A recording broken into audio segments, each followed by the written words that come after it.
American vice president J D. Vance Ukraine president സെലൻസ്കിയുമായി കൂടിക്കാഴ്ച നടത്താനിരിക്കെ യുക്രൈൻ എന്നെങ്കിലും റഷ്യയുടെ ഭാഗമായേക്കാമെന്ന പ്രതികരണവുമായി ഡൊണാൾഡ് ട്രംപ് രംഗത്തെത്തുകയുണ്ടായി.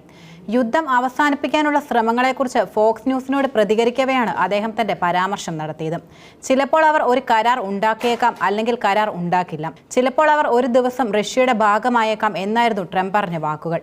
യുക്രൈൻ ഒരു പ്രധാന ഭാഗം റഷ്യയിൽ ലയിക്കാൻ കൂടുതലും ആഗ്രഹിക്കുന്നുണ്ട്. ഇപ്പോൾ തന്നെ അത് റഷ്യയിൽ ലയിച്ച പോലെയാണെന്നുള്ളത് ഒരിക്കലും നിഷേധിക്കാനാകില്ലെന്നും ട്രംപിന്റെ പരാമർശത്തിലുള്ള പ്രതികരണമായി ക്രെംലിൻ വക്താവ് ദിമിത്രി പെസ്കോവ് മാധ്യമപ്രവർത്തകരോട് വെളിപ്പെടുത്തി. നേരത്തെയും ഇസ്രായേൽ ഹമാസ് യുദ്ധത്തിൽ അന്തിമ താക്കീതുമായി അമേരിക്കൻ പ്രസിഡന്റ് ഡൊണാൾഡ് ട്രംപ് രംഗത്ത് വന്നിരുന്നു.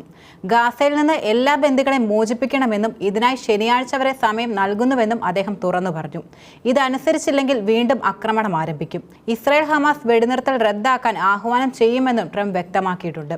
ബന്ദികളെ കൈമാറില്ലെന്ന് ഹമാസ് ഭീഷണിപ്പെടുത്തിയതിന് പിന്നാലെയായിരുന്നു ട്രംപ് ഇക്കാര്യം വെളിപ്പെടുത്തിയത്.